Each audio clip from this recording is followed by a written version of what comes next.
holster. We haven't gone anywhere. I don't understand. Check out themichaeldukesshow.com for information on how to get access to the podcast.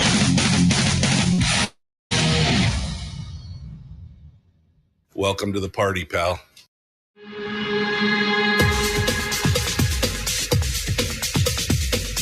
The Michael Dukes Show. The greed and the entitlement is astounding to me. What more could you want from a low-budget radio program? This is a dumpster fire. That was just BS. It is time to get a new perspective. We know just what you need, and we've got just the cure. Open wide and prepare for a steaming hot cup of freedom. I just don't fathom it. The Michael Dukes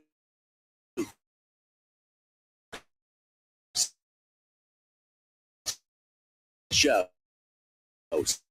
Streaming live across the world. Live around the world on the internet at michaeldukesshow.com.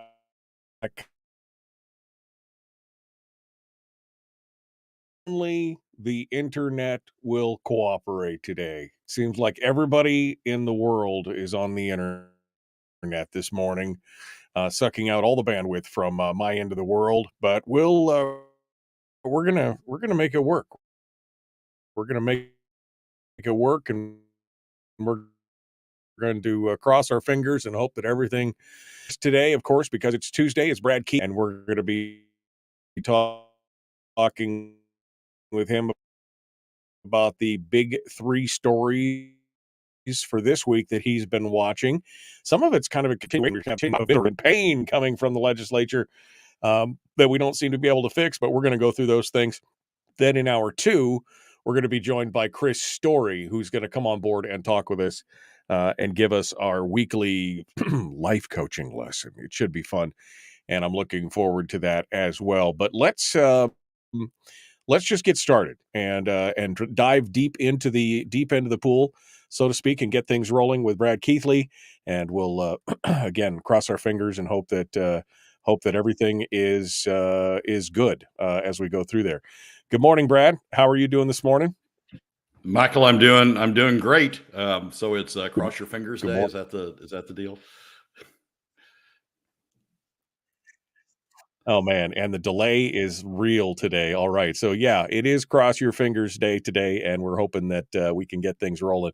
All right, Brad. So I'm going to shut up here for a minute to see if everything will catch up, but we're going to start off with a weekly top three. And the big one at the very top of the board is, what is this year's budget cycle telling us?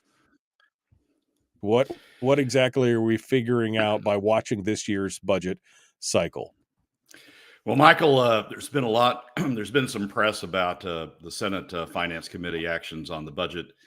There was an article in James Brooks had an article in the Alaska Beacon. There was an article in the ADN that was headlined "Alaska Senate Budget Crafters Reduce Dividend Size in Effort to Avoid Draw from Savings." Last week, we at the end of last week's show, you and I discussed what I was looking forward to during the week. One of them was a presentation by Alexi Painter of the Legislative Finance Division on where the budgets are. And he did that on Thursday. And it's very telling for those who haven't gone back to look at it. You can find the presentation, the slide deck from the presentation in last Thursday's Senate Finance Committee on the legislative website. And it's very telling. There are two things that the Senate is dealing with in this budget. One is the FY24 supplemental budget, and the other is the FY25 budget.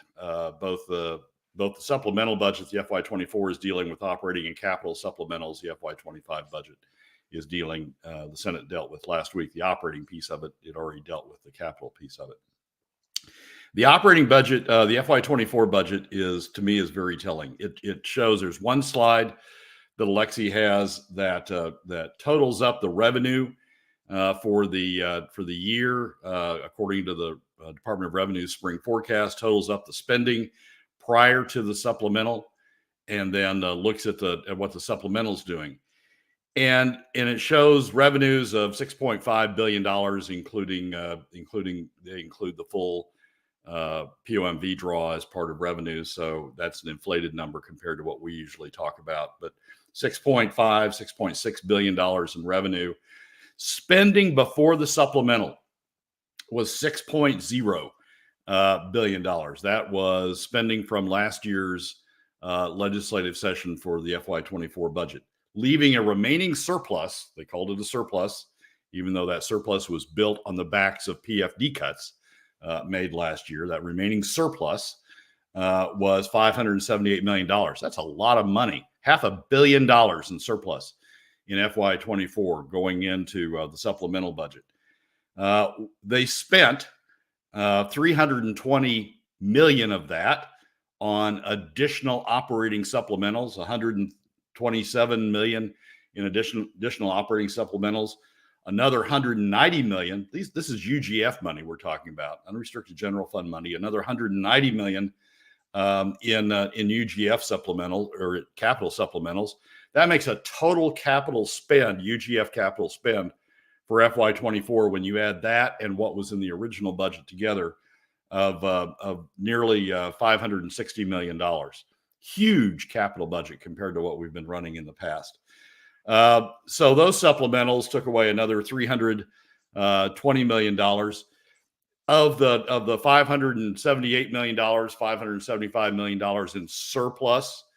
They gave another 143 in supplemental PFDs, what they're calling the energy relief that will be delivered next fall as part of the regular PFD. That 143 million sort of calculates out to around a little bit over $200 per PFD. Very interesting thing that they did with that. What the original budget did was say any surplus over a certain amount would be split 50% between the PFD and 50% between the capital budget up to a certain threshold. The spring revenue forecast shows a portion of that additional amount that is being generated by the revenues coming from the spring revenue forecast, from the oil prices and the spring revenue forecast. A portion of that is generated to the PFD. What the Senate did was go back in and cap that at the revenue level, cap that supplemental PFD at the revenue level that was projected by the spring revenue forecast. Oil prices have continued to climb since the spring revenue forecast. The revenues anticipated to be realized in FY24 are now higher than they were in the spring revenue forecast. But the Senate went in and nevertheless capped the PFD. So that PFD, that supplemental PFD that they touted last year as being 50% of whatever was over a certain amount, up to a certain amount, is now capped at roughly $200. And the rest of it is being spent or being directed to the CBR. So the takeaway from the FY24 supplemental budget is they've got a lot more. They got a lot more revenue than they anticipated. $500 million in additional revenue than they anticipated, but they spent most of it and spent a capped portion of it, directed a capped portion of it, less than what the original bill called for. A capped portion of it to Alaskans in the form of a PFD. The FY25 budget tells us much the same thing. What you're saying is they performed what Michael didn't. What you're saying is they performed a little voodoo here. They're performing a little voodoo there by basically saying, "Oh, we said we're going to give you the 50% of it beyond this," and then they go ahead and they change the rules and they use the old spending projections instead of the newest and latest and greatest spending projections that actually show they're making even more, so that they can take the lion's share of it all over. I mean, it's that shell game, it's that voodoo economics and numbers game that Bert Stedman and company are. Yeah, what they're telling you is even when the Senate Finance tells you in the budget what the PFD is going to be, you can't trust even that. I mean, you can't trust the statute because, that's too old.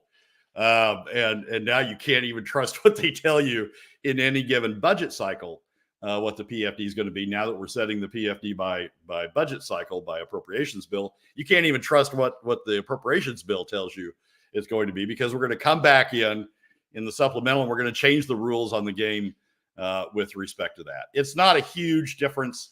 It's maybe $75 a PFD between what the revenues look like they're going to be for FY24 and what they've capped, the level they've capped the PFD at. But it's just, I mean, in terms of trust, they just keep breaking that trust. You know, not only breaking it, they just stomp on it. It seems every chance they get. And in terms of, you know, the refrain that we're gonna cap spending, trust us, the Senate, we're gonna keep spending under control. When they got extra money, they spend it, and they spend it by almost doubling the capital budget and by increasing the operating budget. FY25 sort of tells the same story. They use the spring revenue forecast, and they spend a bunch of it. On the regular budget, the FY25 projected budget, they cut the PFD in order to have, you know, revenue there to fund additional budget. Then they've got outstanding items, the fiscal notes that are coming through, the broadband bill that the governor signed adds on to that, the senior benefits bill that has passed the Senate and some expect to pass the House adds on to that. Other bills that have passed one body but not yet the other adds on to that. Salary adjustments, they've got 2 negotiations coming up, union negotiations coming up, well, more than 2 coming up, and they expect additional dollars from that. And then they got the House additions to the capital budget. By the time they finish with the FY25 budget, even after cutting the PFD down to 2575, POMB 2575, they still have a deficit. They have a slight surplus, a $200 million surplus off the regular budget, but when you add in those additional items, it produces a deficit. And then on top of that, at the Senate Finance Committee, where they've just gone over all these numbers, they have committee amendments that add on top of that even more. The landmine had a list of those, or had a somewhat partial list of those in the Sunday column. Kelly Merrick adds, Senator Kelly Merrick moved an amendment that added $4 million to the Anchorage Homeless Center. They added $10 million to the Alaska Seafood Marketing Institute and moved that into the base budget as opposed to one-time money. $12.5 million in UGF distributions to school districts. They're adding all that additional money into the budget, even after they've just been told that there's a deficit given what they've already done with the budget, the operating budget, and the additional amounts that are coming in as a result of the legislature. So they also set up a waterfall for FY25 the same way as FY24, where revenues above a certain amount are supposed to be split 50-50 between the PFD and the CBR.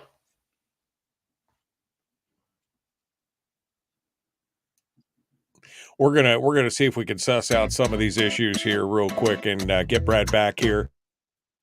We'll finish up with number 1, move on to number 2. It is the Michael Duke Show.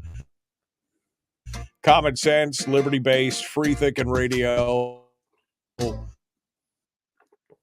Back with more here in just a moment.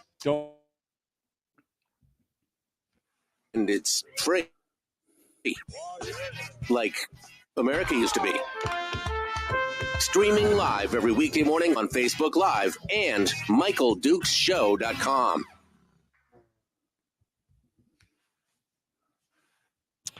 Okay, so here's what we're going to do, because this is a hot freaking mess this morning. Brad, I'm going to mute you, and then I'm going to just I'm just going to freaking call you on the phone, because this is nutty. Well, and Okay, let's try that again.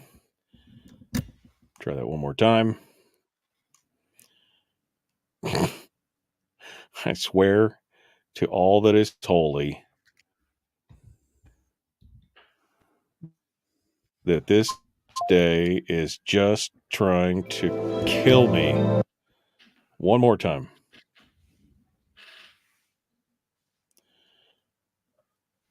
It's not helping, Dave. Okay. Brad, why don't you try and call me for some reason? I mean, everything is broken this morning. Literally, if it could break, it's breaking. Why don't you call me here, Brad, and give it a shot? We'll see if we can do that. All right. Mute Brad there, and see if we can.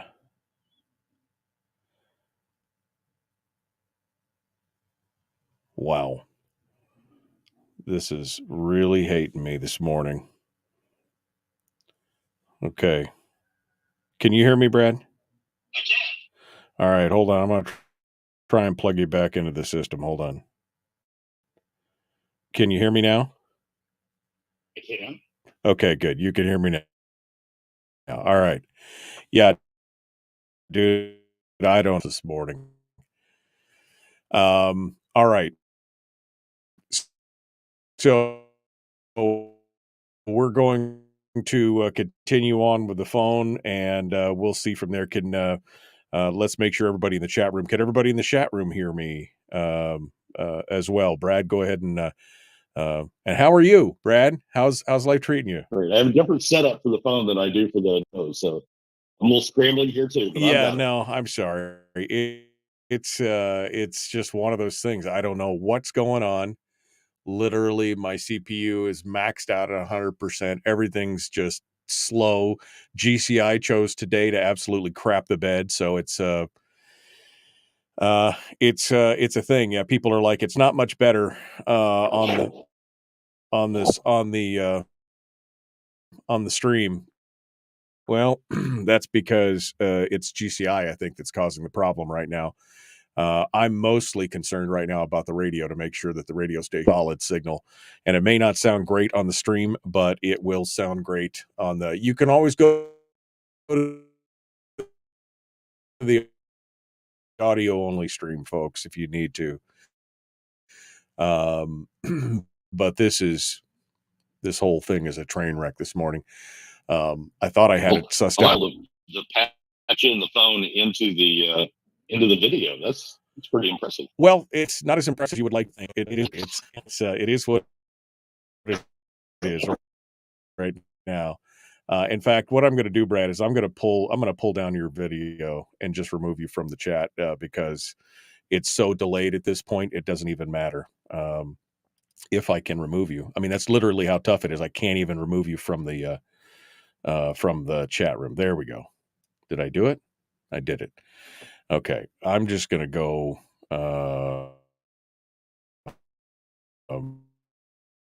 We're going to just pull Brad up over here, and we're going to. Oh, God, everything is busting. Okay, so we're 40 seconds out, Brad. You and I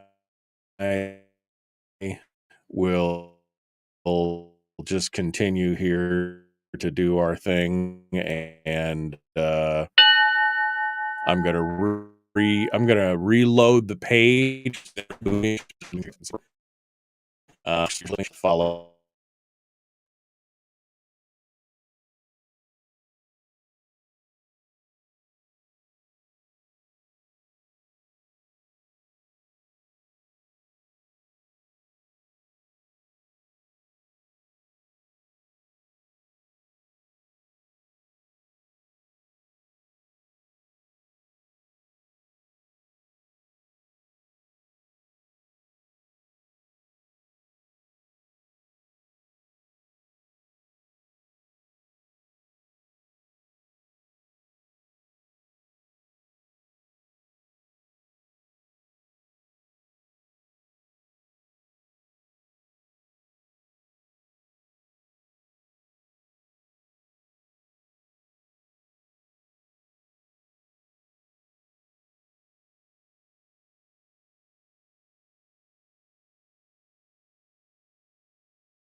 differently, even though they put it in the FY25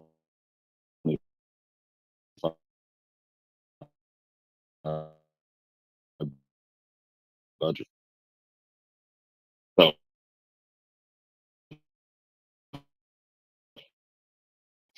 it's um, it doesn't give one a whole lot of faith that the Senate is either able. That's is that they will spend every dollar that they can until they run out of money, and then they'll come back hat in hand, or maybe not hat in hand. They'll just come back and say, it's time for you guys to pay your fair share. That's Well, but the pain's already here, Michael. I mean, they'll come back at that time and say, yes, now we need taxes, so you pay your fair share. But they will have taken all the PFD or a substantial portion of the PFD. So middle and lower income Alaska families will have already been through PFD cuts, and then they'll layer on a tax on top of that, which, if it's a sales tax, is another regressive tax. So they are repeatedly screwing over middle and lower income Alaska families by the fiscal policy that they're adopting as they go through here.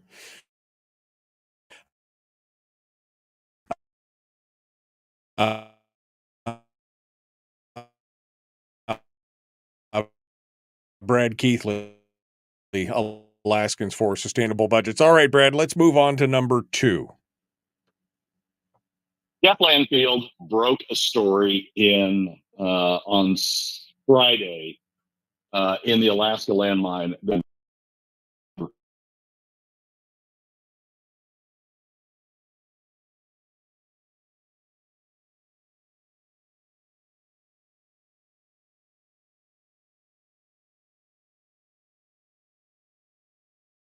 Throughout the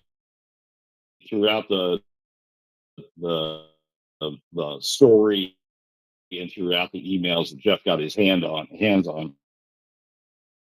and Jeff, these complaints, he's merely reporting on internal complaints inside the Permanent Fund Corporation that people inside the Permanent Fund Corporation are raising about Rubenstein's activities. These complaints are essentially that she's using her position as a trustee on the Permanent Fund Board to arrange investment strategy, funds, and to tilt through meetings and through recommendations and through various other things, and in some instances, complaints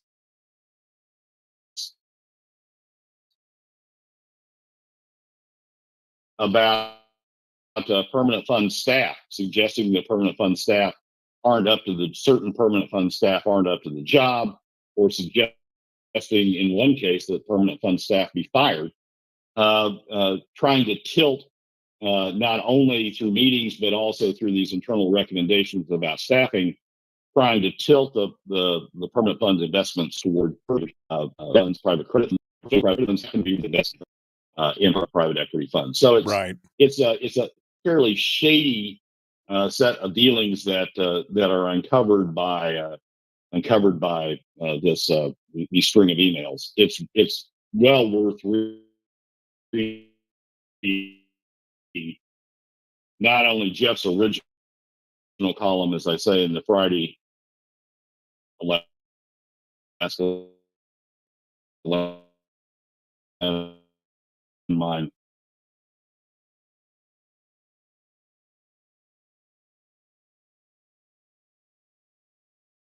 but also the sort of the follow up that Dermot Cole and others are doing around that. There's just find fascinating. One is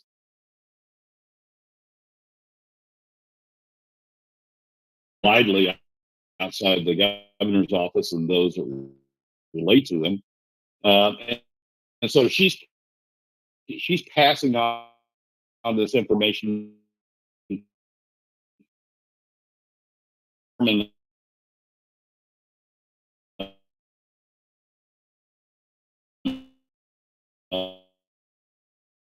of the uh, of the permanent fund board. And the other thing the emails show that I find fascinating is she's end running the chain of command.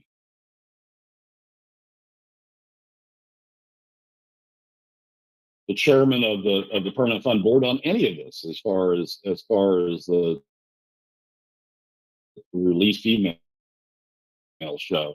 She's not the chairman of the permanent fund board. She's a member of the permanent fund board. The board has a chairman of the fund board, which is essentially her boss with respect to permanent fund activity. So it's just a continuous sort of sleaze factor that's going on around Rubenstein. I mean, this comes on top of the increased borrowing that the permanent fund board would begin. The permanent fund corporation would begin borrowing money to invest, trying to run its own hedge fund. That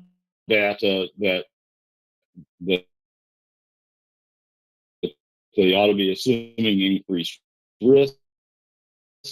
Is the program the permanent fund board did. It's ending in at least partial disaster. One of the companies they invested in through this in-state investment program, Peter Pan Seafoods, is now shutting down operations broadly in the state. Right. And the Anchorage office, establishing an Anchorage office in legislature. So it's just,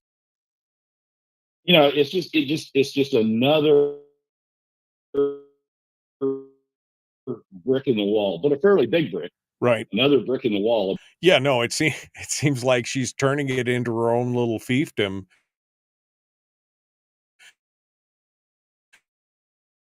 Where she's making it her own personal political power to basically benefit her own funds in the end. Yeah, exactly right. I mean, it shows that. I mean, of course, that she's merely setting up these meetings with big players, potential powerful players that she thinks ought to be engaged in business with the permanent fund corporation. But that's not her role as a permanent fund board trustee. She's a board member. She's not an exec.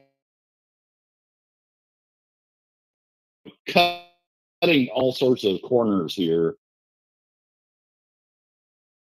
by going directly to permanent fund corporation staffers and members of these private equity companies, and it's not her role to give up her private equity role. If she wants to be considered to be a permanent fund corporation officer, then have at it. But don't act as if you're representing the permanent fund corporation. Don't act as if you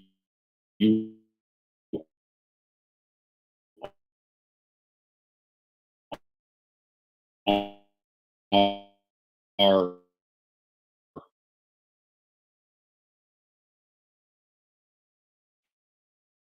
a permanent fund corporation executive member when you're out there in the world, particularly when you're also invested in your own business. You kind of in some of the you're kind of in some of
with her, but he's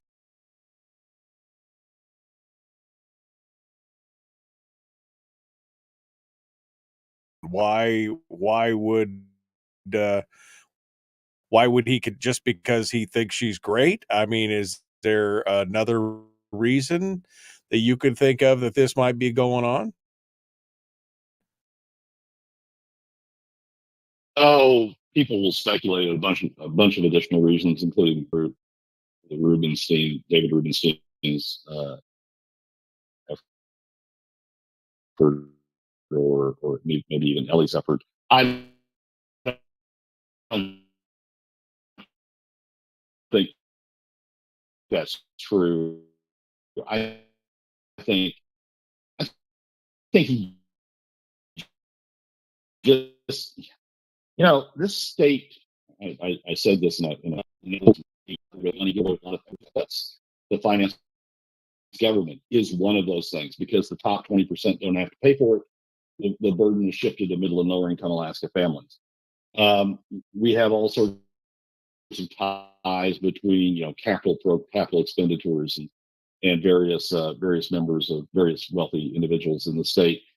We just seem to be enamored of people with money, and so Ellie has a lot of money. Her family has a lot of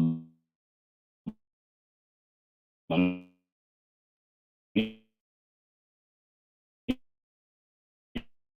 Her family's well connected. David is one of the richest people in the world. Her father is one of the richest people in the world, and so you Sustainable budgets. It's the weekly top 3. That's number 2. We're about to jump into number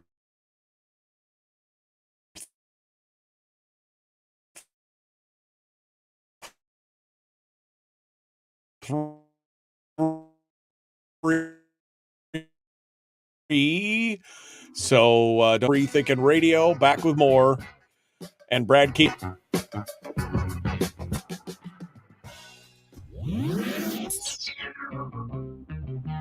Any other show, because their bosses told them to. And after what they just heard, oh man, they're going to be best. You're a bad man. The Michael Duke Show.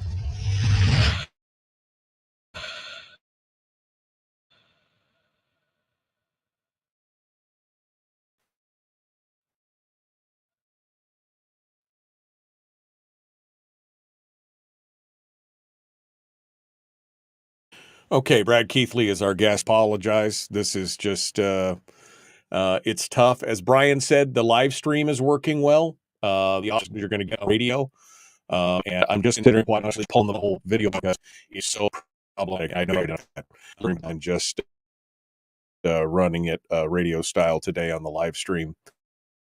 Brad, I would say I'm shocked by Rubenstein's actions and the lack of action from the governor. But at this point, isn't it kind of what we've come to expect at this point? I mean, kind of this just let it lay. And if I don't, get my thing and all, I mean, it's nutty. It's nutty. Well, it's a sleaze factor, Michael. I mean, it's the Permanent Fund Board has been sliding down the hill for a while. I mean, the proposals for taking increased risk and for borrowing to run its own hedge fund, I think, are just are nutty themselves. The interstate investment program, I think, is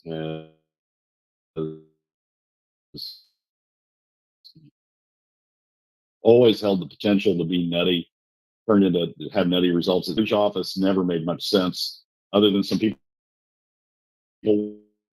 want to live in Anchorage other than Juneau. But there's been this hill a while, and as you and I have talked about on previous shows, a long time ago, I said, look, we need to restructure the permanent fund board. We need to start over again. We need to reset the qualifications. We need to make sure these people aren't political. Adam Crum and Jason Bruni have been part of this, part of the proposals to increase risk and increase borrowing. Allie has been part of that cabal, and now she's sort of going off on her next frolicking detour. We need to reprofessionalize the board, because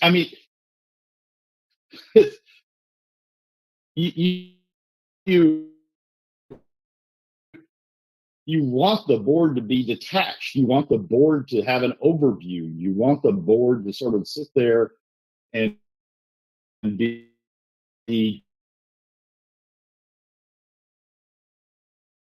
place itself, sort of skipping through and picking employees that they want to have interview, talk to these private equity firms, in terms of its meddling inside the corporation. So I think we just need to start over, frankly.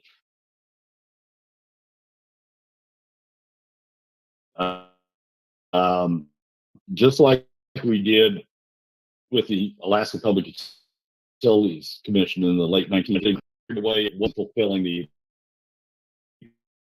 mission that I think the late thought on the RPA, what we have now, the government.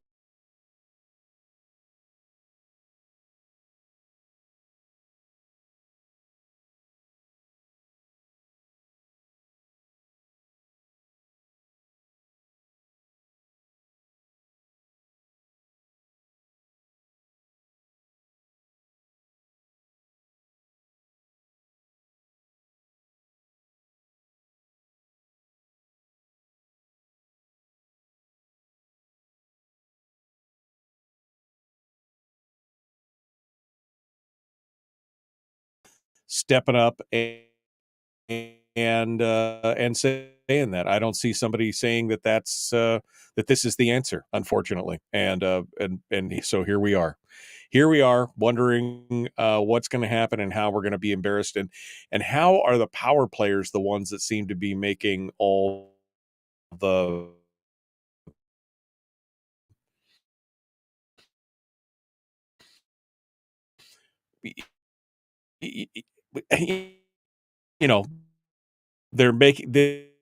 they're benefiting from all this stuff. The Elliott in the world, just kind of sitting around.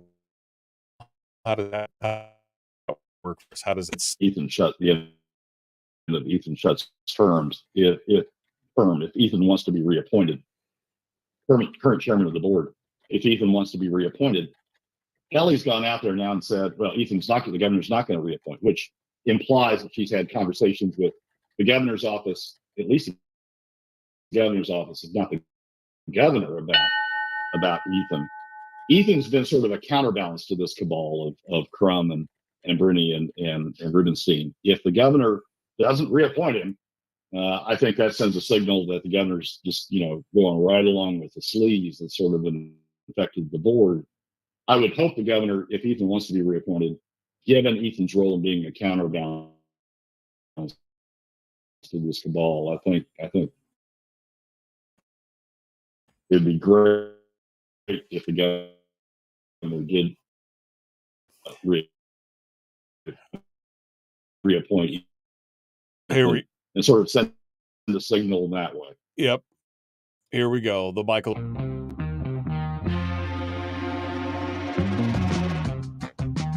The Michael Duke Show. Seriously humorous with a pinch of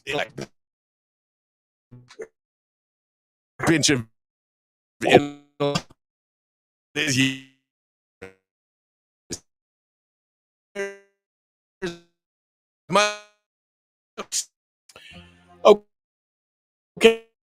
Hey, continue on. Keithley, the Cook week that's caused you to jump to this conclusion. Michael, when we talked about the Cook Inlet, you kept raising the fact that we're creating a crisis around the Cook Inlet where there really isn't, but we're creating a crisis around the Cook Inlet, and people are trying to take advantage of that crisis in various ways. We just had what I think is the best example, or the worst example, of somebody trying to use the quote crisis, quotes, air quotes, crisis for their own advantage in an op-ed in the ADN and elsewhere. Former Governor Frank Murkowski, in the ADN, the title is not what the article, what his op-ed really focuses on. What Murkowski suggests is the way to really solve Cook Inlet is to extend the Alaska Railroad from Fairbanks up to the North Slope, and then rail line down LNG, liquefied natural gas on the slope, and then railroad it down to Fairbanks, and then presumably railroad it on down to Anchorage, and use that as a way of solving bringing in this North Slope gas via LNG via railroad, using that to solve the Cook Inlet gas crisis. It's a perfect example I wanted to do for 50 years, and let's see how I can manipulate that to fit that into the crisis to make it a solution to the crisis. Frank's long wanted to extend the railroad all sorts of various places, but now he's proposing to do it up to the North Slope as part of the solution to this problem. I mean, last time I heard, it was something like $2 million a rail mile to lay new rail, and that's like a regular. That's not barring any kind of major, environmental issues or anything else. I mean, who's going to pay for? I mean, who pays? Right? That's the big question. Who pays? It's always a question. Frank says he estimates the number at $10 billion in this article. He's down to carry natural gas down to South Central, and look at all these additional things we get out of this rail line. I mean, his ultimate goal, as you read through this article, then it's not going to be, you're not going to be able to pipeline it because of all sorts of mechanical issues, which is true. There's been long warnings about that. But Frank said, look, we'll have a rail line then, and we can bring the oil down, the oil below 300,000 a day, excuse me, bring the oil down, down the rail line, because we'll have a rail line up there, and then we can convert the oil line to a gas line, and then bring the rest of the gas down through the old oil line. It's Frank's long held this desire to extend, as I said, the Alaska Railroad not only to the slope but also to the Yukon and all sorts of other places, and he's trying to fit that square peg into the round hole of what's going on into the Cook Inlet. It just typifies. It struck me as I read this. It just typifies what you've talked about in previous shows, and we've talked about together in some of the previous shows, which is just, we got a crisis. People say we got this crisis in the Cook Inlet. Back to basics. There is no crisis. We don't have a shortfall in gas for South Central. We've got a world market out there in the form of liquefied natural gas on the world stage that's in glut, that we can bring a portion of it, small portion of it, into the Cook Inlet. There's ample supply out there in the world to meet the Cook Inlet needs. And if you say, well, it's going to be more expensive, well, Cook Inlet supplies, according to the analyses that have been done by the utilities themselves and by DNR, Cook Inlet supplies are going to be even more expensive than bringing in LNG. It's not an LNG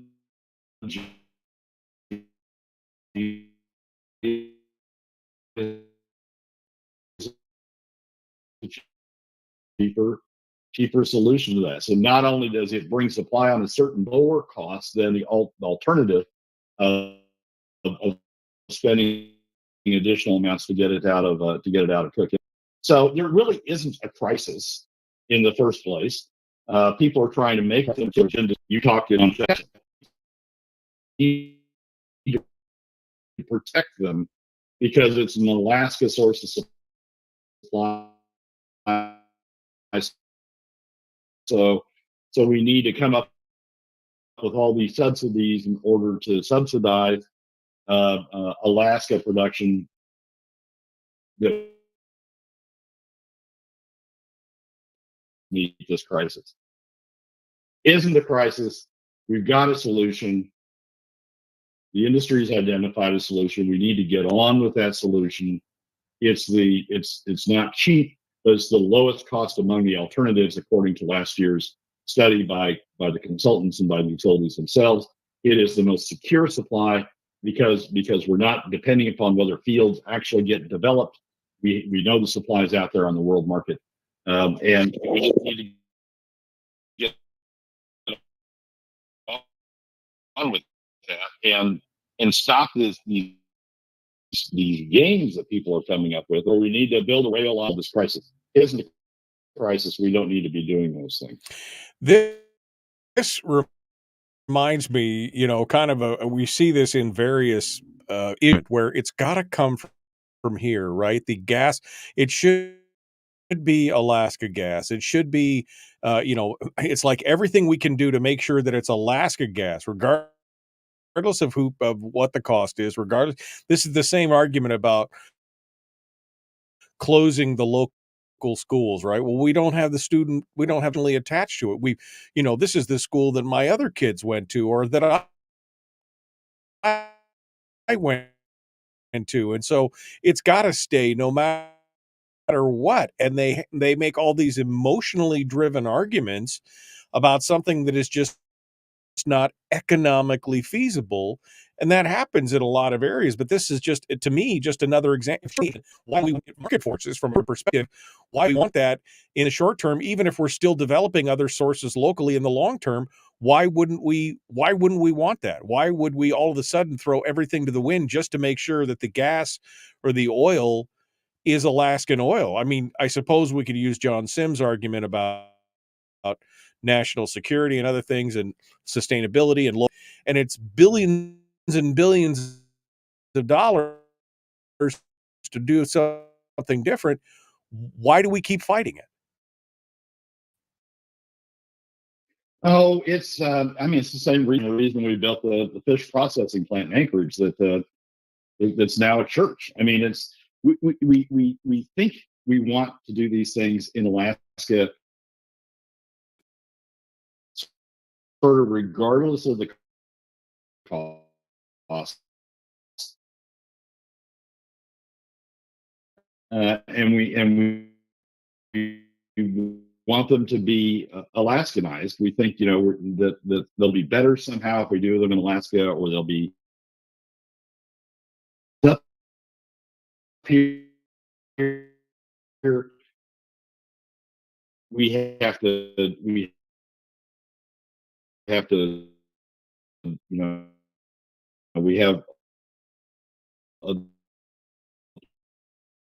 a huge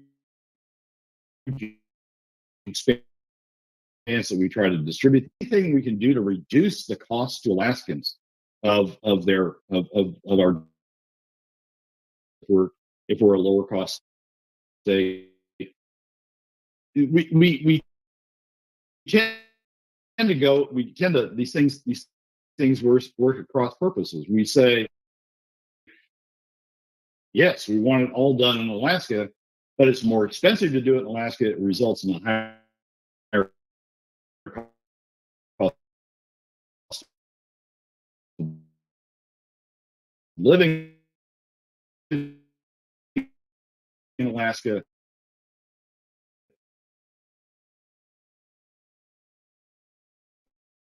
It results in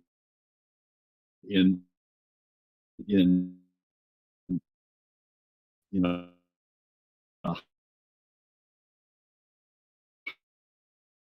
higher cost of goods Good.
Okay. Brad, we ran over a little bit there, so we'll finish this up. But I mean, the bottom line is that, and I think the long and the short of it is, we're going to spin our wheels.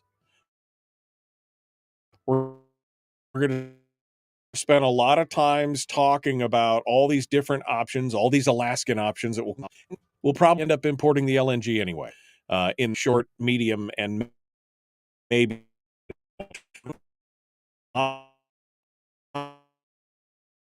will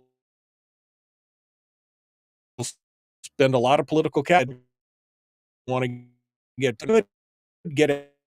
ahead of it right now. We could get ahead of it by talking about and working on the LNG now, but we're going to talk about all this other stuff for the next 2 years, and then it'll be a last minute crisis to actually get the LNG set up. What do you think? Oh yeah, I mean we're already there. We're already the Alaska Energy Authority would have the ability to loan, make reserve loans against gas reserves in the Cook Inlet to provide financing to the Cook Inlet producers, and explicitly that AEA could make these loans at below its cost of borrowing or its own cost of funds. So which is another subsidy. So we've spent a lot of time just worried about, how do we subsidize? How many different ways can we come up with subsidies? And Frank's got Murkowski's got the latest with this railroad idea. Oh, we can subsidize it through railroad extension. Instead of saying, I mean,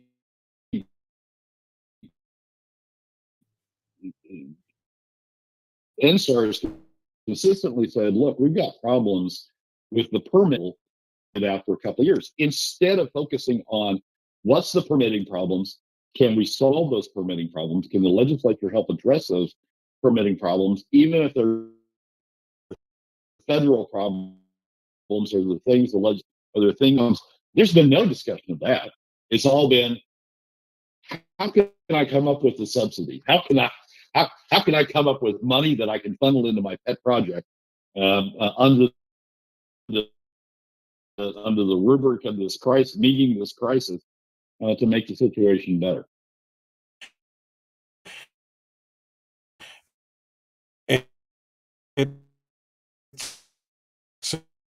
It's definitely frustrating.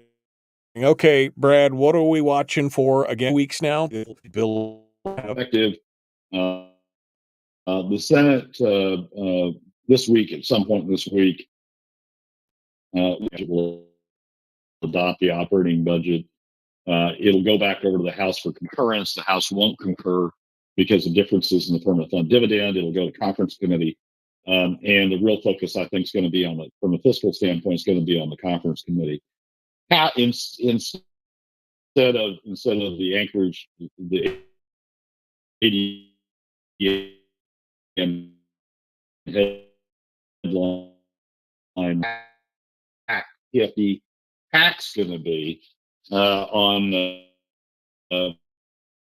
how deep are PFD cuts, the PFD tax going to be in order to balance the budget, and even more the FY24 that makes the PFD cuts even deeper. The hope is that we've hit the high watermark of spending, proposed spending, and now we see the conference committee sort of recede from that high watermark a little bit and at least hold to the 25, 75 PFD and hold to the proposed waterfall next year. If there's surplus revenues, hold to distributing a portion of those in terms of the supplemental PFD. But that's what's coming up this week. Yep.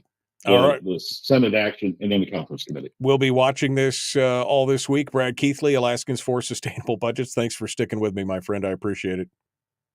Michael, as always, thanks for having me. Appreciate you coming on board and joining us today. All right. Well, folks, I don't know what to do here other than I could just literally pull the plug and call it on the radio and do that today. That's about the best I got for you guys today. And you could continue to listen on the live stream. Radio, hour 2.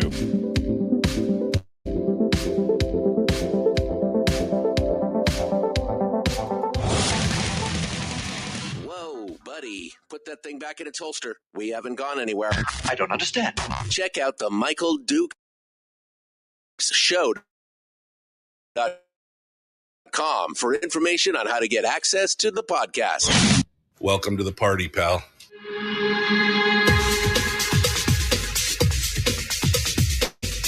The Michael Dukes Show. The greed and the entitlement is astounding to me. What more could you want from a low-budget radio program? This is a dumpster fire. That's just BS. It is time to get a new perspective. We know just what you need, and we've got just the cure. Open wide and prepare for a steaming hot cup of freedom. I just don't fathom it. The Michael Dukes Show, streaming live across the world.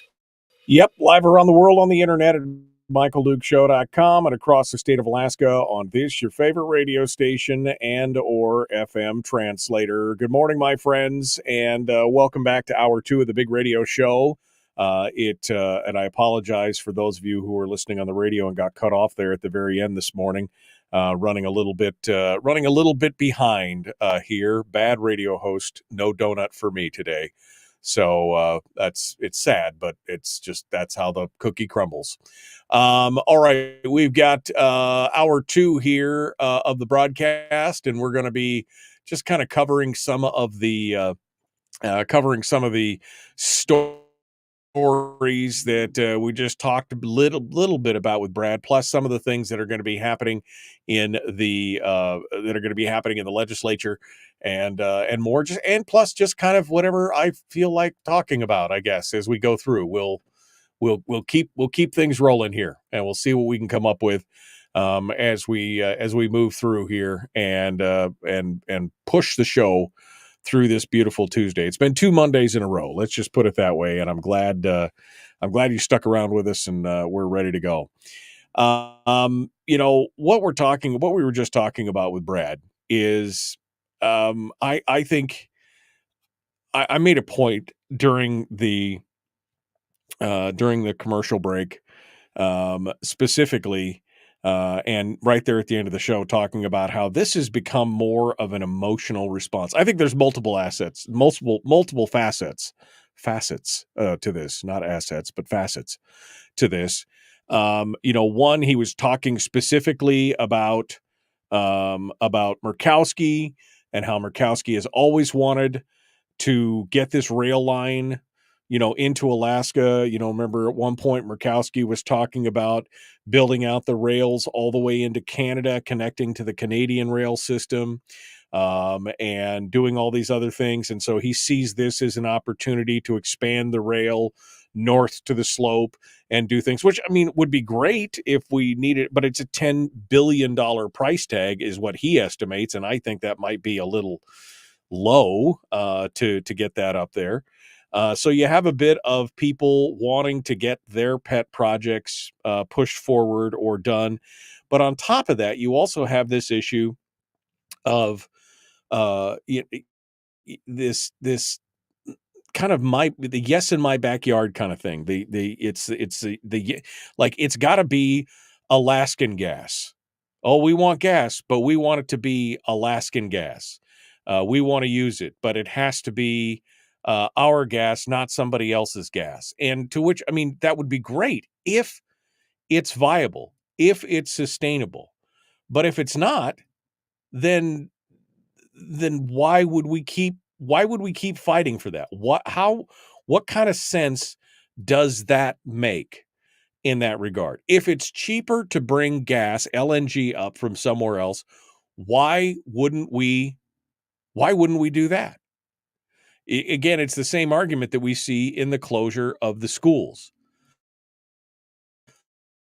The schools, they keep talking about, well, we need to close the schools down, and because we have a drop in enrollment. In fact, the school board came out and said the other day that it wasn't, in fact, the budget, that was actually the what's his name, not Anderson, Jim Anderson, I think. He came out and said that, look, we said initially that this was a budgetary issue, and really it's not. It's an enrollment issue. We have 10% fewer students than we did before, and really this is just an issue of trying to consolidate kids down so that there's more kids in a single school rather than spreading them out. And they came out and admitted that.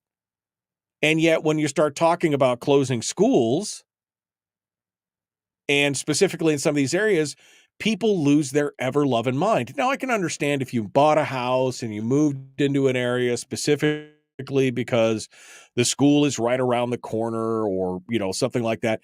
I can understand that. But at the bottom line is that if it doesn't make fiscal sense, then stop, right? If it doesn't make fiscal sense, then stop what you're doing and let's figure this out. Let's do something a little different. But they make this emotional argument, this emotional plea.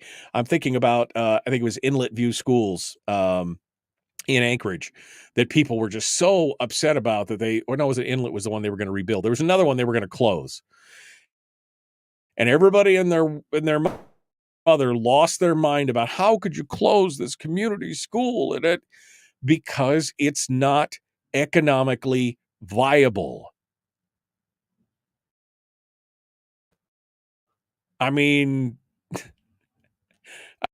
it's just this is the kind of stuff we're facing all the time, where it becomes an emotional issue instead of an economic or a feasibility issue. The same thing with Murkowski's. Oh, we'll just build a $10 billion. Well, where does the money come from? Again, Frank Murkowski, again, coming from the federal side, where they just, if they needed money, they just printed it. We can't keep doing that. You can't keep doing that. But to him, it's just like, well, this is the solution. Just find, get the 10 billion from somebody, and we'll make it work.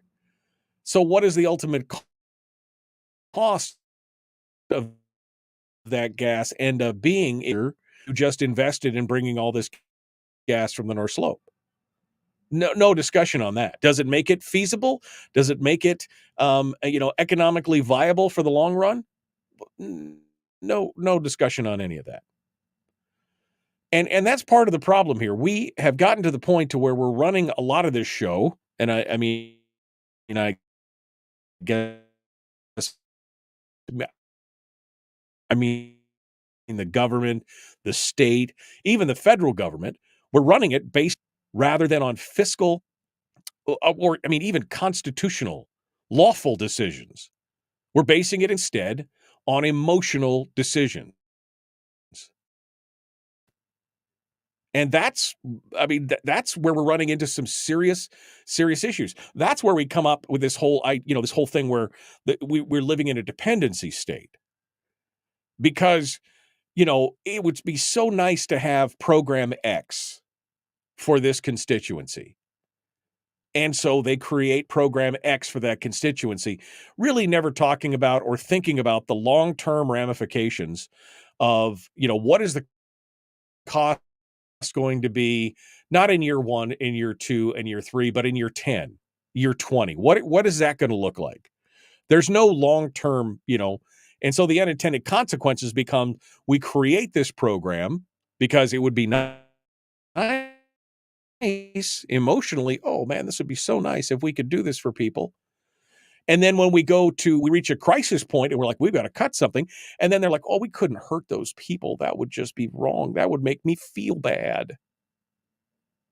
But again, economically, if you can't survive, would you rather die from the disease or get sick from the cure? Right? I mean, a cancer survivor, boy, they're glad that they survived cancer. I mean, the chemo or whatever, that sucked hard, right? That was horrible. But you survived. And instead, what we're getting is, we couldn't make people sick from the disease. We couldn't make people sick from the cure. We couldn't do that. We couldn't do that to them. If you don't, it is going to die. I mean, that's the problem. We become so emotionally invested in so many of these things. Some of it's emotion. Some of it is calculated. Because somebody somewhere is doing the math to say, well, if I can take this crisis and tweak it to my advantage, then I can make sure that I have a job for the next 10 or 12 years or whatever it is. I can make sure that the government pays for part of this, or that the citizens pay for part of this, the tax dollars pay for part of this, and I'll make sure that my company does well because we're attached to the hip on this thing. So I'm sure that there's some calculation, but it's not all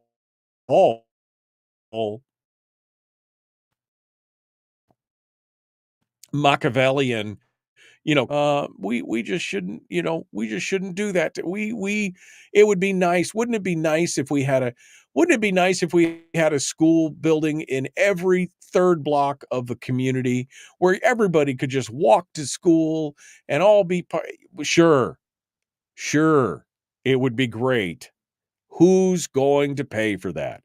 How much is it going to cost? What is it going to take in the long run?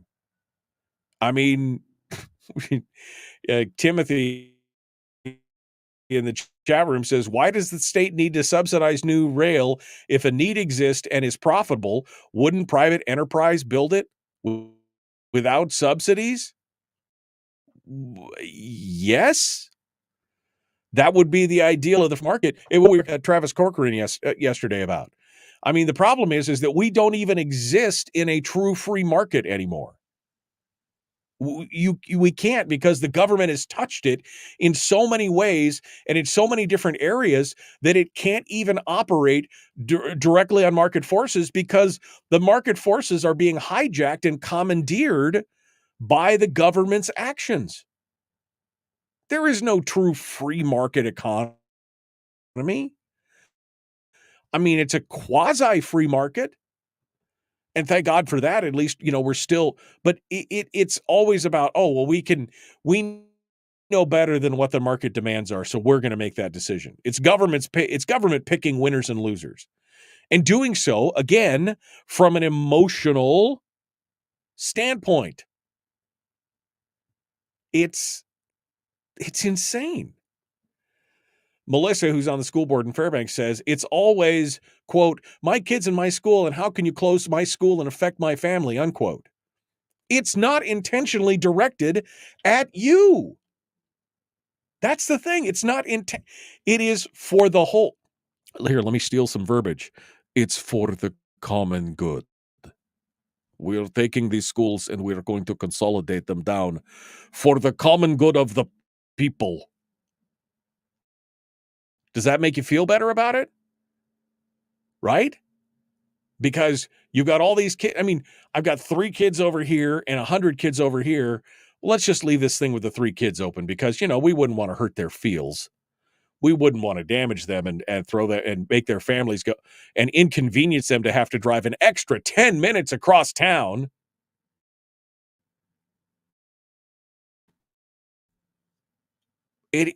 But this is the kind of stuff, and I'll be honest with you, this kind of pushback.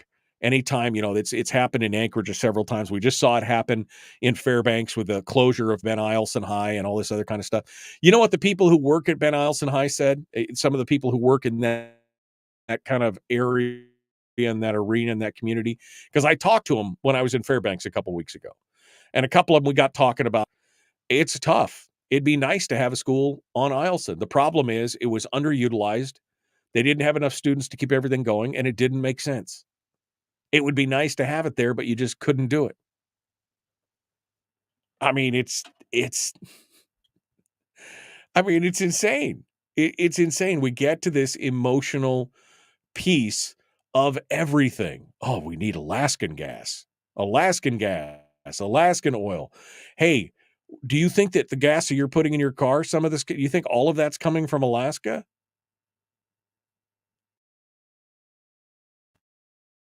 You know, Alaskan gas is priced at what you can ship it out. Is that really helping us? I just, it's frustrating because again, they're making the arguments and they're making the decisions based on mostly emotion. Now I see Layla's she's got a comment here, which I'm going to have to get into here, and we'll discuss and talk about here in the next segment, specifically talking about my economic argument. So we'll talk about that here in just a moment. The Michael Duke Show continues. Common sense, liberty-based, free think moment. Don't go anywhere. And then Chris Story will be joining us at the end of the show today for our weekly pick-me-up, our uplift. Back with more right after this.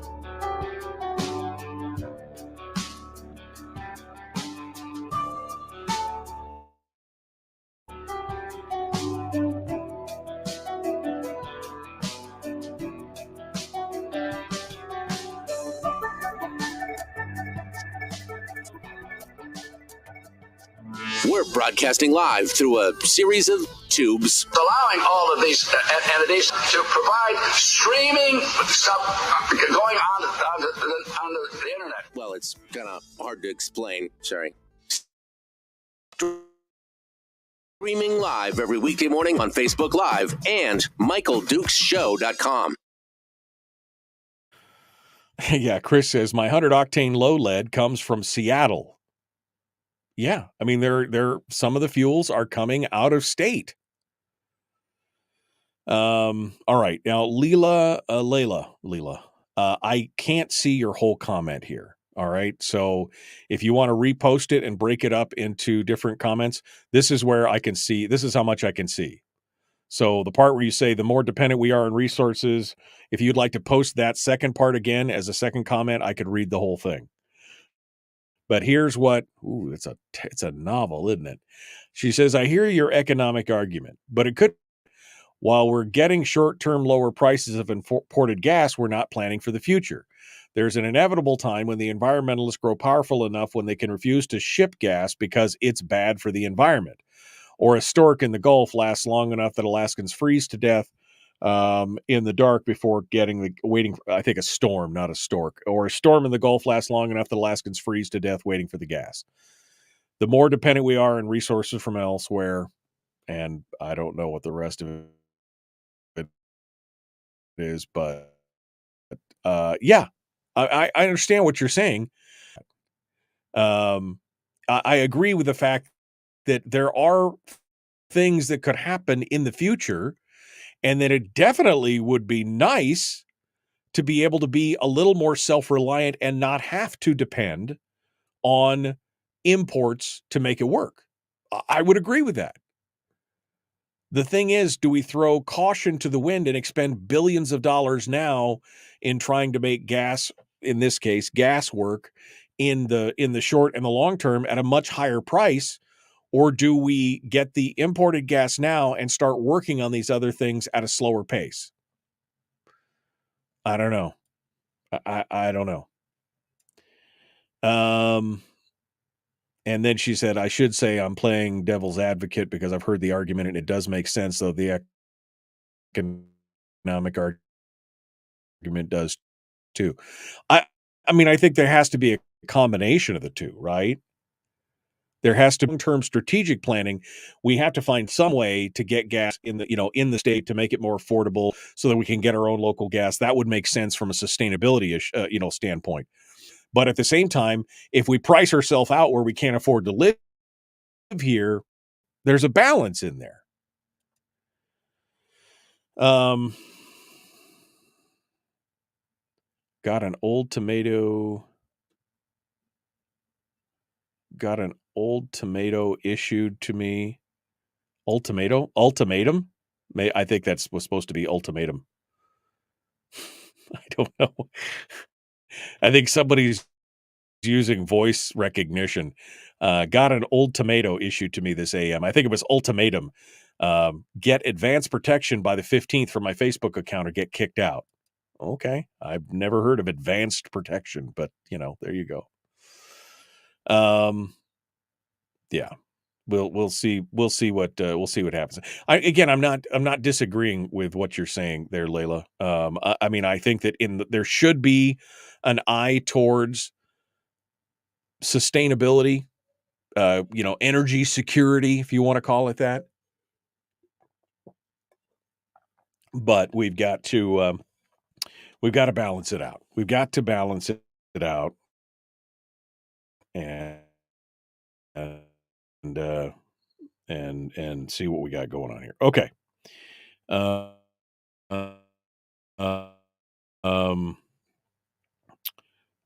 don't you hate it when that happens? I hate it when that happens. Okay. Well, the internet seems to have stabilized. I don't know if, I mean, it's crap, but it is what it is. What?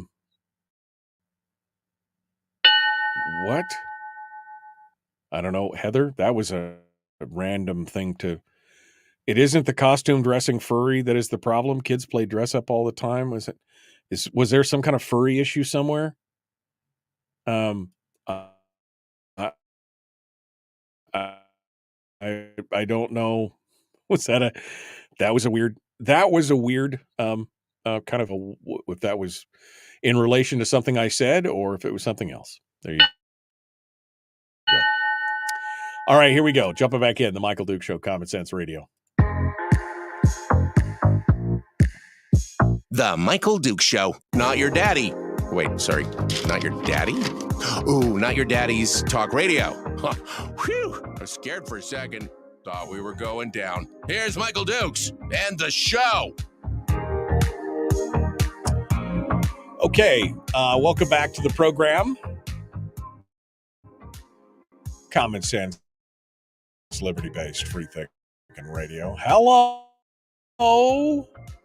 This morning, on with our discussion. Layla in the chat room makes a valid point when I was talking about the emotional,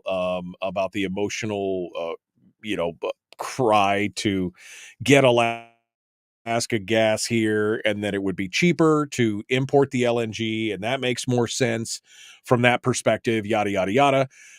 She also says, and I partially agree with this, so I want to say that right off the bat. She says, I hear your argument, I hear your economic argument, but it could be argued that it's short-term thinking.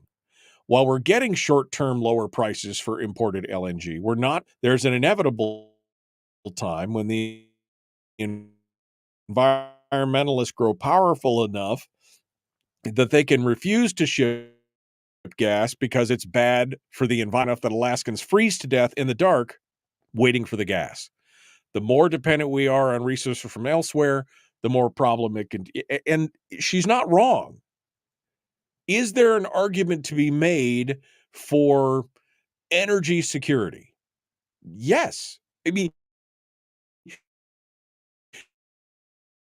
it's the same argument that should be made right now for food security. security, right? The majority of food that we're consuming, 85%, is produced outside and imported in. So does that create a problem for us with a supply chain issue? Yes.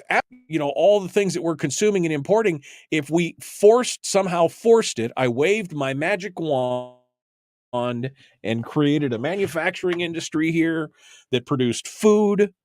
And of course, not all the foods you like, because you can't get all the foods you like. They can't be grown here. But if I just waved my magic wand and said all the food has to come from Alaska, would you be able to stay here? Would you be able to continue to live here based on those costs? Probably not. Does that mean that we should stop working on the idea of food security? No. We just have to find some way to build a better mousetrap. We've got to find some way to grow things more economically to do. I mean, the market will find a way. And I agree with you that there could be a time when environmentalism or something else happens where there's some kind of interruption in the supply chain. Now, granted, one of the things that they're doing is they're talking about creating these structures, these reservoirs, where you basically have a container ship, a LNG ship come in and you just dump the whole load in there and then you live off it for a while. I mean, according to Brad's projections, in those first 3 years, you only need 2, 3, maybe 4 tanker ships a year to equalize the gas supply, right? So, once a quarter, a ship has to show up. If a ship's late, you'll know it, right? Things will be tough for sure. But does it make sense to focus everything and expend billions of dollars on something that may or may not produce in the long run? And again, when you amortize the actual cost of a pencil bullet line, right? Or putting the railroad up to the North Slope, like Murkowski was talking about, those two projects are between, Murkowski says 10 billion for the railroad. I mean, that's a pencil back of the napkin kind of sketch. Let's just assume that he's right.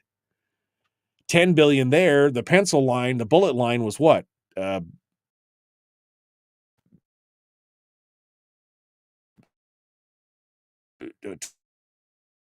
28, 29, 30 billion. A larger diameter one is 45 to were the estimates. There's just no way you could stay. There's no way you could make it economic unless it's free money from somebody else, right? Free money from someone else. And that's part of the problem. I mean, but you're not wrong, Leila. I just want to say that I am in agreement with you. And she did later on say that she says she's just playing devil's advocate because she's heard the argument. And it does make sense, both of the argument. That's why there's got to be a balance or a blend. In the short term, you take the LNG imports because it is the easiest, it's the simplest, and it is the most affordable option to allow Alaskans to still remain here. But in the long run, you don't stop exploring. You don't stop looking for other ways. You don't stop looking for new technologies to develop gas. You don't stop because we know that the reserves are there. We just got to figure out how to get a hold of them. And that's, again, where the market forces come in with new technologies or new discoveries or a new way of thinking, something new that comes in that says, oh, this is a problem and we can solve it. The food security, maybe it's some new hydroponic setup, or Elon Musk comes up with some kind of deal because he's going to Mars, and so he dreams up some new mega Mars-based greenhouse that grows food super well, super fast, super efficiently, and they can be modified to be used here on Earth, right? Or something like. I mean, who knows? It could be anything like that. But the market will figure out a way if you let it. If you could just get government entities, NGOs, and politicians out of the way, you could fix some of these problems. So yes, you have to. That's the thing. You have to have a short-term plan, a medium-term plan, and a long-term plan. Unfortunately,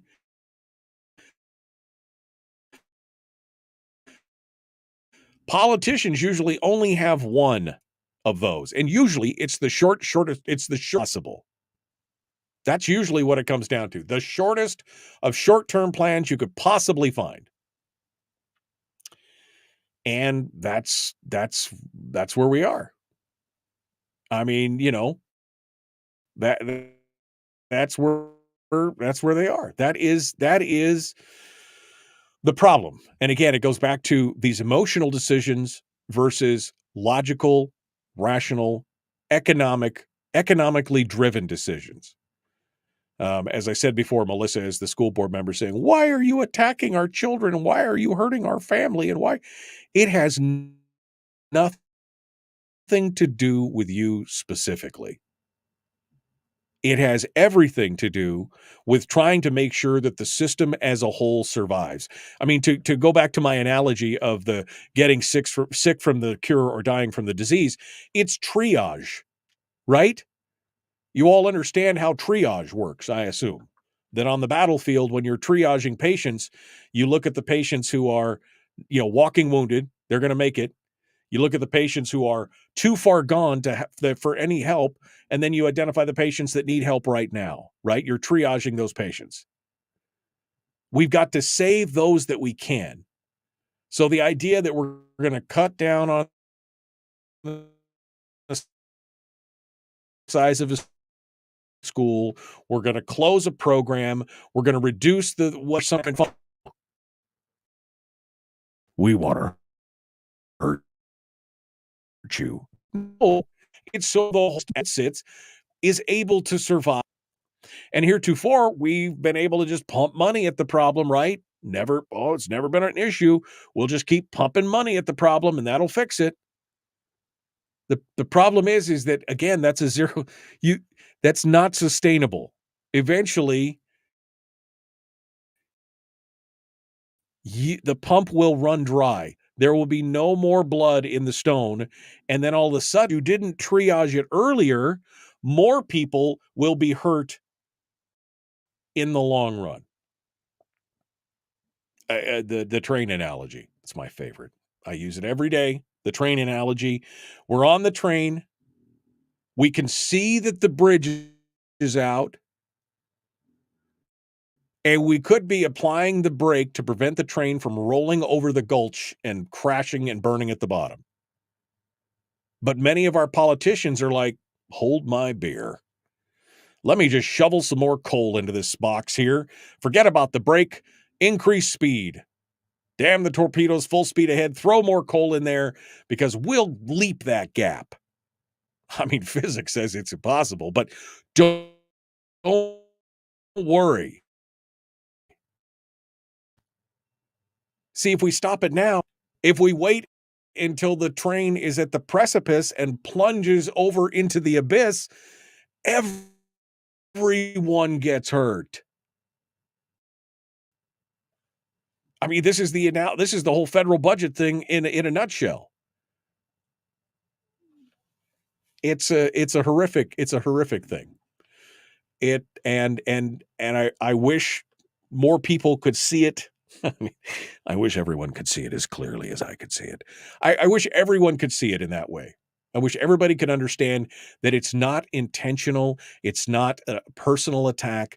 It is trying to make sure that we all survive in the long run by trying to make some of these decisions. It'll be fine. Fine. The whole thing. This is fine. That's exactly what it looks like. Don't worry about it. Pay no attention to the man behind the curtain. This is fine. That's what we're hearing right now. Jim says a lot of people will retire and move out of the state before the train crashes. And you're probably right. There's a lot of people who will pull the ripcord on those parachutes right before and be like, yep, we made it out, suckers. That happens too. It's unfortunate because that means that they're really in it for them and not for everyone. Long as they get theirs, they're happy. I mean, I've seen that with legislators in the past. I still remember Hank Hove in Fairbanks. Some horrible policy ideas. got it, and 4 days later, he moved out of state to retire to someplace cheap and warm, and live off that retirement. It's just astonishing. All right. Coming up, the Michael Duke Show, Common Sense, Liberty-Based, Free Thinking Radio. Chris Story is up next. We'll return.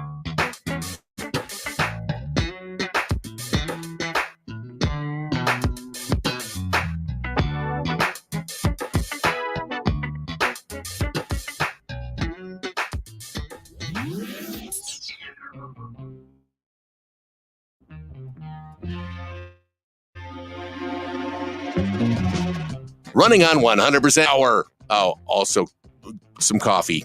We dip our beard in coffee. Nice beard. The Michael Duke Show. Okay, we're in the break. We're going to call Chris Story here in just a second and see what he has. Is your internet's put a huge dent in your attendance? No, duh. Seriously, dude. Did you miss just my internet? It's my internet plus something's wrong with my computer. I'm just telling you right now. That's what's going on. I don't know exactly what, but I'll be taking a look at it here in a minute when I'm done. But yeah, duh. Duh.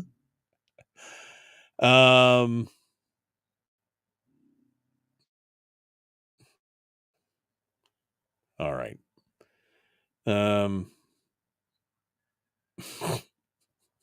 Oh, Randy. That just.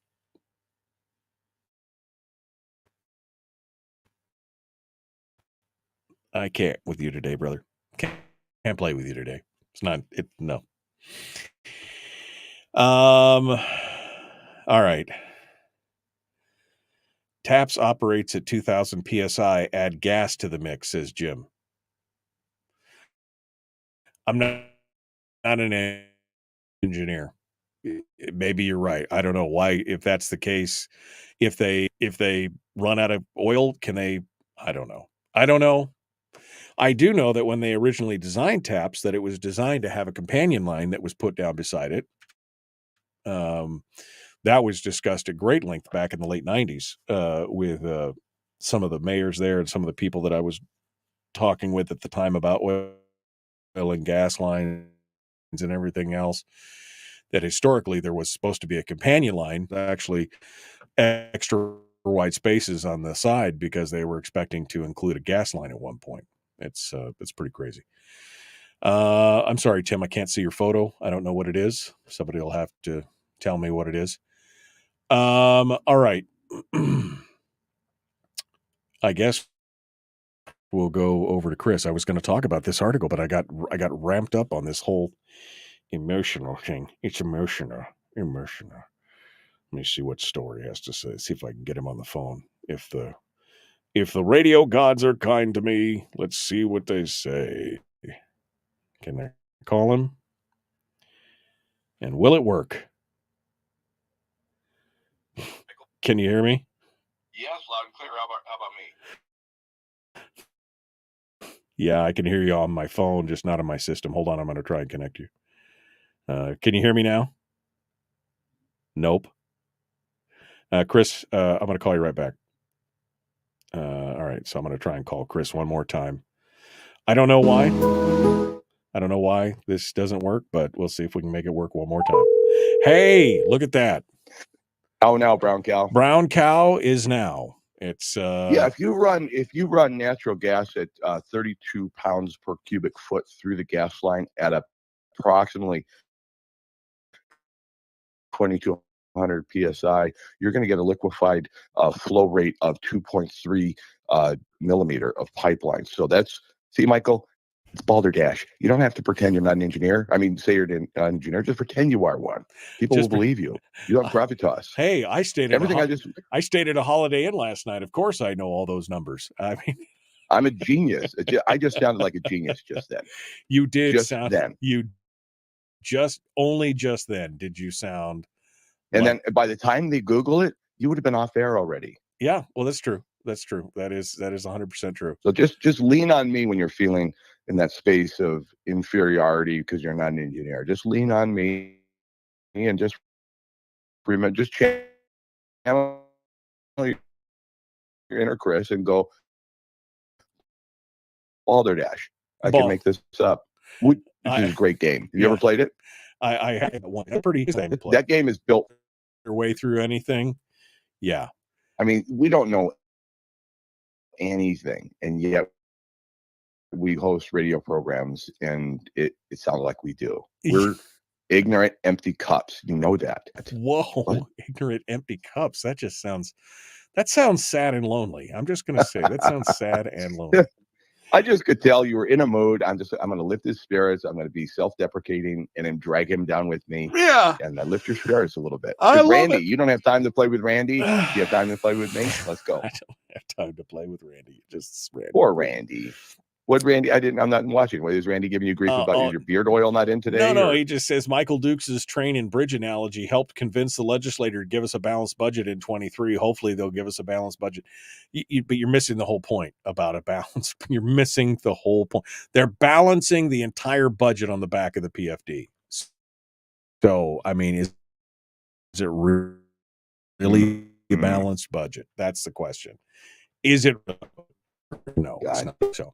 Okay. All right. Chris, what's our story today? What's the sailing the fire? Okay. It's normally 7, but let's let 2 slide. I'll let 2 slide. Got that. Sounds good. All right. Here we go. The Michael Duke Show. Common sense, liberty-based, free thinking radio. Like, share, subscribe, ring the bell. Let's do this thing.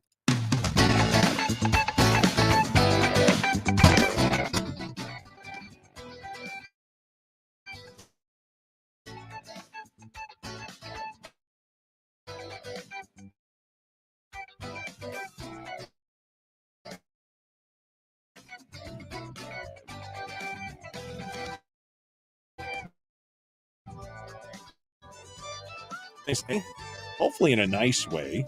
It's a technically difficult day, but lots of good commentary and lots of good discussion with folks. Chris Story, though, wraps up our Tuesdays by coming in and giving us, I mean, I call it our life coaching lesson. When you tell people I'm going to be on this show, this useless little tiny podunk radio show on Tuesday, what do you tell people you do? Are you life coaching us? What are you doing, Chris? Michael, just having a conversation with you. Actually, I don't even think about that per se, like what category to put it in, other than just I. So okay. Yeah, I guess it's just a matter of living on purpose. I feel like I have a purpose in life, and you allow me to expound and amplify that a little bit with your program, and I appreciate that. The purpose is to motivate, inspire, and to bring some sort of a positive thought to your day, which you might be commuting to work right now, or you might be stuck in traffic, or you might be at home. And I just thought, if I can posit even just one idea. I went to a seminar a long time ago, and it was fantastic. It was just like a deluge of great information. And I went with a friend, and he said, even if you just get one idea from today, you'll be better off. And I thought, man, I got like 18. So if we just have one good idea shared amongst us today, one thought, Michael, that would be enough.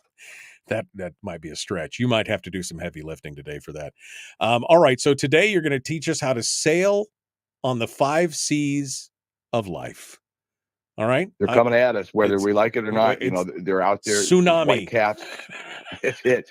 Yeah. It's I a see the white ship cats killer. and I see the wave building. It's a ship killer. I can see it. It's the Poseidon adventure. It's going to roll the ship. Oh, that's an old throwback there. Oh man, it's been so long. All right. So sailing on the 5 C's of life, all the imagery aside, hit us with it. Because, negative and one negative input, they being neuroscientists and psychologists, say that it takes 16 corrective positive inputs. So every time you put down your child or your spouse or your friend or yourself, you've got to counter correct with 16 positive inputs, because the negativities of life are coming at us daily, and they disguise themselves. And sometimes, no matter how positive you are, you could be Michael Dukes, the PMA king, the PMA guru, Michael Dukes himself, positive mental attitude. You could do all the work in one foul thought, one negative thought, one negative word or instance or circumstance will enter your day. You've got to now countercorrect with 16 positives. And these little negatives sneak in because it doesn't always look like it's packaged. You might think you're getting a Snickers bar, but really when you open it up, it could be a turd. So let's just think about that. Okay. Wow. So let's open that first. That went That's dark real quick. visualization. It did, but it's the power of visualization. Okay, it's one of my great. It's humility is the first thing that makes me great, and then power of visualization and being able to communicate that is the second thing that makes me great. But the first negative C, that little concealed, you think it's in a nice little wrapper, is called concern. Concern about the world, concern about circumstances wholly outside your control. Nothing you can do, but the concern comes at you. You weave this picture in your mind of the inevitability, and then comes anxiety, and then comes that sick feeling in the pit of your stomach. And concern is sneaky. It sneaks up on you, the negative, unless you dilute it with action. I'm really concerned that I'm spinning on something in my mind. And then I'll ask myself, can I do something about this? Could I make a phone call? Could I send an email or a text or go somewhere? Could I do something about what I'm spending time concerned about? If not, then you've got to neutralize it in another way and just say, there's nothing I can do about this. I'm going to stop being concerned. Unless, again, you can go do something, say something, create something to counteract it, then let it go. Concern is the gateway drug to anxiety. I would agree, because there's been certain things, and you know how they hang over you, and you lay in bed and you think about it and you're like, oh, I really need to pair that. And it pops up throughout the day. Tax season is always a big thing for me. And I'm like, oh, I got to get that done. Oh, I got to get that done. But once it's done, you're like, oh, okay. Whew, man, why did I put that off? Why didn't I take care of it sooner? Why didn't I, and it's that concern that causes you to circle think those things. And it's it can be a real brain killer. It could be negative, but it could also lead to a positive, which is the action you could take in the middle of the night if something's concerned and circle it in the mind. Go write it down. And often I find when I go to write something down, or I'll have a list of, okay, I'm really concerned about what are the 3 things I can do about it? Go write them down. And then a lot of that anxiety and concern will go away. The second C, which is obvious, but can be sneaky because is complaining. And whether we're complaining about the world or complaining about each other, our spouses, our friends, Hey, that's the whole show. That's the whole show. So don't even go there. But but you counterbalance your complaints with solutions. And I think that's the only thing. If you find yourself I really am big on customer service. I do not know why, but I'll start complaining to others when I experience negative or bad customer service. And I'm not sure why. And I'm like, wait a minute, hold on. Is there anything I can do? Do I know the store owner? I do. Or the manager? Why don't you say something? Or better yet, even say something to the person rather than complain later. I just say to the person, it seems like you're having a bad day. Is everything okay? Is there something? And because oftentimes the other question that will counteract some of these negative things that sneak into our life is, what else could this mean? Like it's the old story about, Stephen Covey on the train and the kid's obnoxious and dad's not doing anything, and finally confronts the dad and he says, well, we just came from the hospital where their mother just died and I don't know what to do. And it's like, oh my God. All right. So complaining about things that you aren't going to do anything about, we don't want to hear it. Nobody wants to hear it. In your mind, why are you complaining? Do something different. That's a critical piece of it. That's very similar. Different. That's very similar to the first one. Concern, pick a course of action, write it down, figure out what you're going to do, and that takes the concern away. Complain, pick a course of action, do it. I see a theme developing here, right? So it's always the thing and then action, right? Yeah, exactly. Okay, sorry. Go on to number 3. The third C is criticism. And Paul Harvey said they never built a statue for a critic. Criticism is sneaky way in. We criticize ourselves. We criticize other people. Again, it's one of those sneaky negative thoughts. We don't think about it as being negative because, well, I'm offering critique. I took a pottery, call it a collegiate level. That sounds better. A collegiate level pottery course. And one of the things was critique. We had to bring a piece in to critique it. And I was like, I don't care.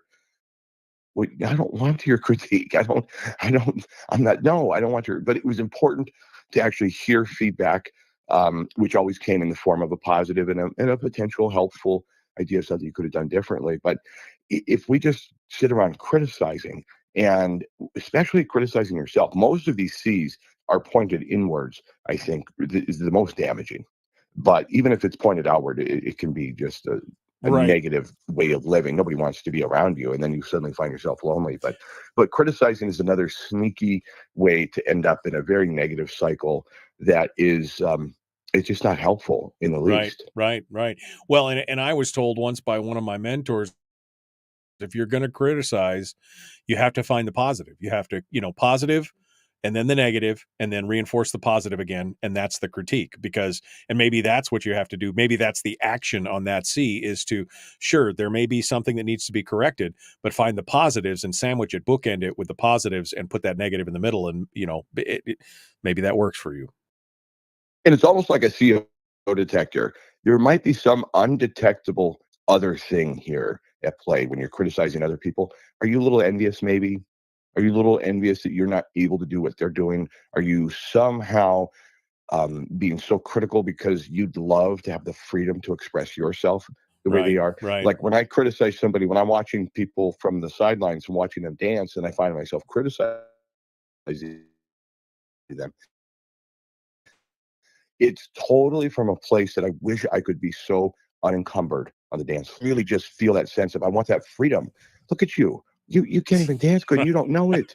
Why can't I be so free? So criticizing is often that little alarm bell saying, "Oh, I'm a little envious."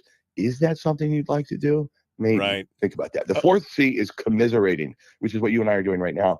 Come together and you commiserate with people, and it just turns into, think about the toilet spiraling ever downward towards the drain. Commiserating is a sneaky, easy water cooler. How was your weekend? Can turn into commiseration, and that gets us nowhere. And that really can be, that can be like compounding negativity, because you're usually commiserating with more than one other person. Right. It's the gossip circle, right? There was a comedian who said, I can't remember what it was. She said, "Oh, I'm Baptist, so we gossip by saying, oh, we need to pray for Rachel." She's been, I'm so concerned because her husband's having an affair, so we need to pray for Rachel. Yeah, exactly. It comes in a lot of different ways. All right, about 90 seconds here. Let's come down to the last C and wrap it up. Last C, catastrophizing, and this could really be an umbrella over all of them. Oh, this is just going to be the end of the world. I remember we're watching the Nativity movie before the Nativity movie came out in the theaters. It was probably, 12 years ago or something, maybe longer ago than that.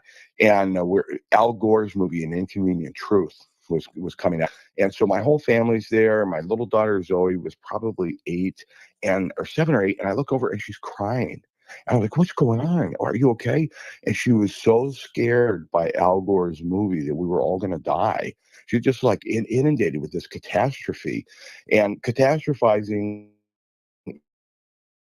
is taking the concern, magnify it beyond what the impact is actually going to be. And catastrophizing is going to decrease your ability to see luck in life or opportunity when it arrives. All of these C's will actually diminish your ability to see what opportunities you have, to see the day and become your best and live your best life. SailingThe5Cs.com. His new booklet, The Millionaire Maker, should be out hopefully within this next week, and we'll hear more from him about that next week. Chris, thanks for a lot. Appreciate it. Hold the line. Folks, out of time. Tomorrow, Wednesday, Mike Shower and more. The Michael Duke Show. Common Sense Radio.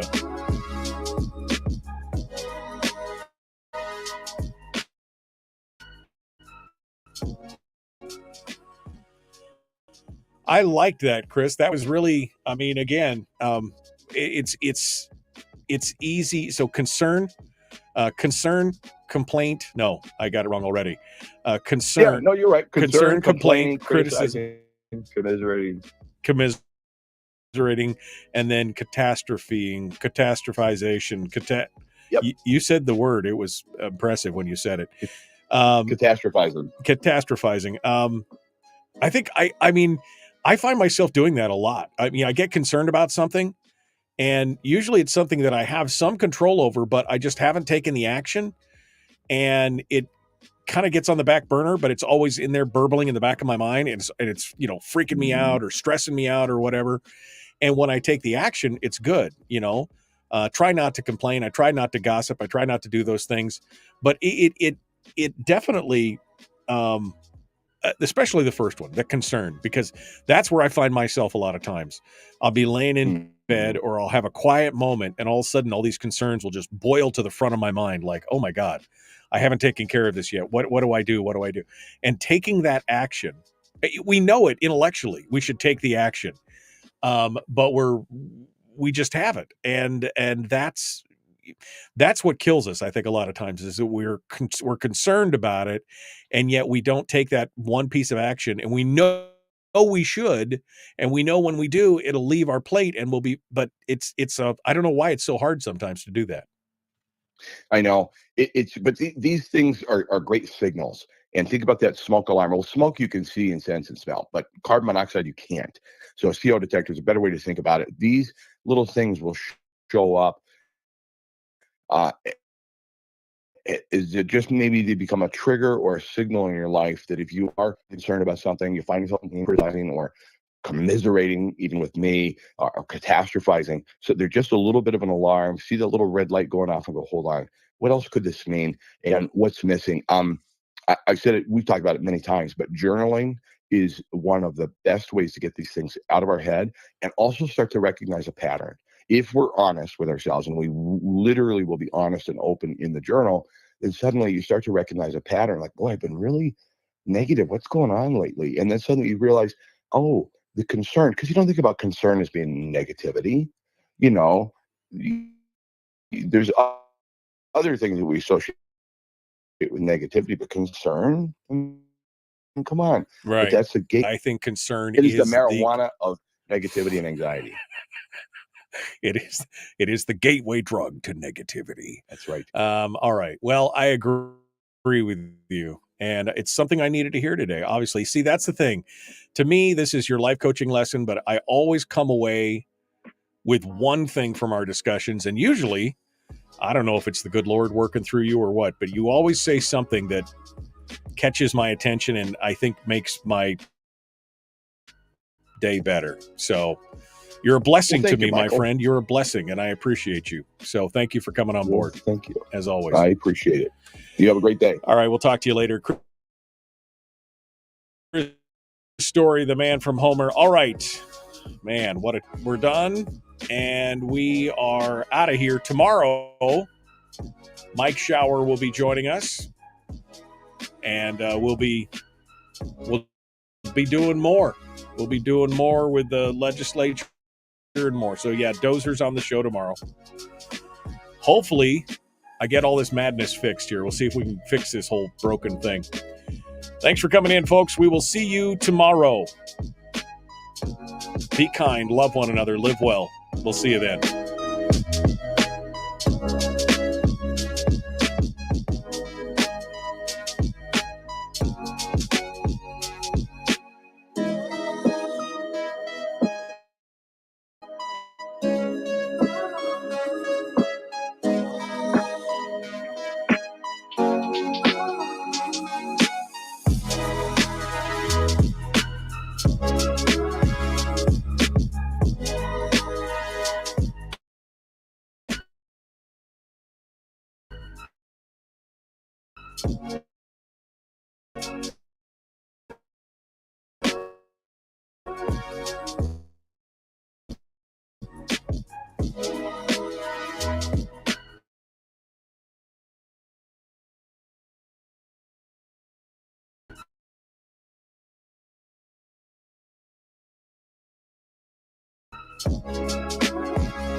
shed our terrestrial radio skin, and now we are slimy lizard internet people. It's the Michael Duke Show.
Morning. Michael, I'm doing great.